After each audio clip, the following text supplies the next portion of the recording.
ambushed at the gym is what you don't want to happen to you. But I just got back from the gym myself, hence a disheveled look, and I saw some worrying indicators, some worrying behaviors out there. So I'm going to cover 3 things that you don't want to be doing as you're moving into that gym area to get your pump on. Hey, it's good on you to get there and fix your mind and body and pump that weight. But again, here are a couple things that I'm seeing in this parking lot that are not going to help you out, especially if you get attacked or ambushed in some of these global gym parking lots that are open 24 hours a day. So what I did is I just went to the gym, but before I walked in there, I sat there for 5, 10 minutes and just observed behaviors. Everyone knows I'm Yousef Badou, the situational awareness guy, so I'm always people watching. And it was really interesting to me because everybody going into that gym or coming out was following a very similar pattern. And these 3 patterns can definitely get you hurt.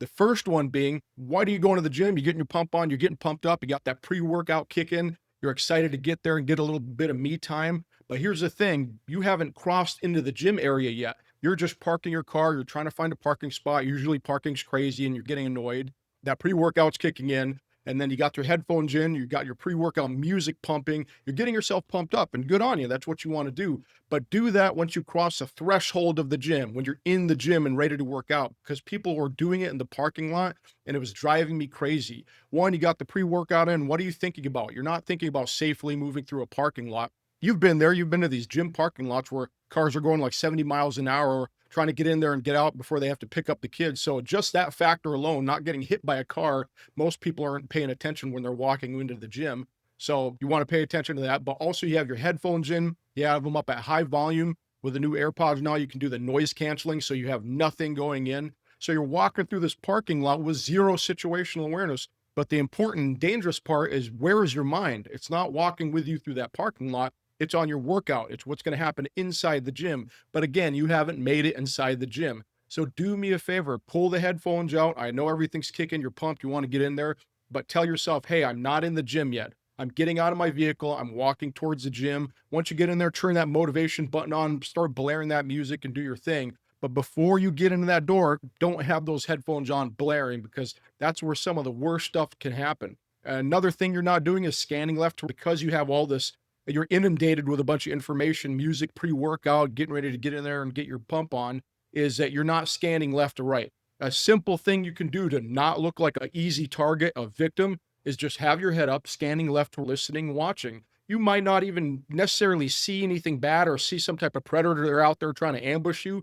But if they're watching you and they're looking for an easy target, which oftentimes they are, they see someone with their head up looking around, it's, man, I'm not even going to mess with that. So have the headphones out, make sure you're scanning left and right. You're looking in between those cars as you're moving past. Almost every time I go there, the gym is full, no matter what time you go there, because people love to go to the gym. And the worst thing I see is walking within 2 or 3 feet of these vehicles on either side of you and not at least scanning, at least glancing in between those. Back in the military, when I was in the Marine Corps, we used to do these things called telephone booth fights, where you'd basically get a telephone booth and you put on boxing gloves and you just try to beat each other up. And it's a completely different way of fighting, because you can't really get your weight in there. You can't really swing. Even if you're a big guy with a lot of muscles, there's not a lot of leverage. It's a different style of fighting. It's like trying to fight in a small elevator. And the last place you want to be is in one of those situations. They teach us that stuff to, how to get out of it if you do get into it. But again, I'm a situational awareness guy. I want to prevent this stuff from happening before you even get there. So don't put yourself in that situation where someone can grab you or get you into these tight spots where oftentimes it's 2 or 3 feet behind a car where they can pin you up. So again, be scanning left and right as you're moving through that Globo Gym parking lot before you get into the gym to make sure nothing's out there. Again, you want to definitely scan for cars, but look for people out there doing their thing too. So we talked about the mental frame. You're in the parking lot. You need to be aware. You need to have headphones out and be scanning left and right. And the third and final thing is in the reverse. So you might have had your headphones out. You went in there and safely did your workout, but you got in there and then you pumped a lot of weight and then you got tired. And then you came out of the thing and you still had the headphones in because you're not paying attention, because you're all hot and sweaty. And now you're doing all those bad things, except now your muscles are all tired. You've done your workout. You're gassed. So if you do get attacked or ambushed in that parking lot, it's going to be a lot harder to fend that person off. So just be aware of that. Going in, have the headphones out, be in the right mental framework to be like, hey, I'm walking through the parking lot. And then when I get in the gym, I can do that. Make sure you're scanning left and right, moving through those parking lots, looking for vehicles and looking for people or open doors or tinted windows or anything weird in that parking lot.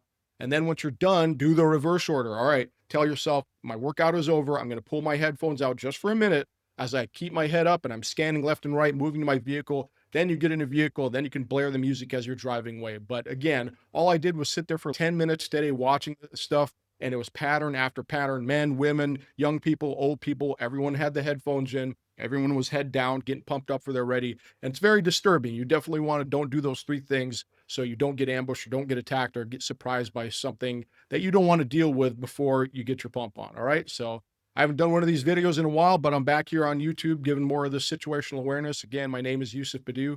And if you want more information about these behaviors and things you don't need to be doing and things you should be doing to keep yourself aware and keep your friends and family and loved ones, go ahead and click down below for the link. There's a bunch of resources I've given out over the years. So click on that link and we'll take you down the rabbit hole of situational awareness and analyzing behavior to make sure those threats don't come to your doorstep.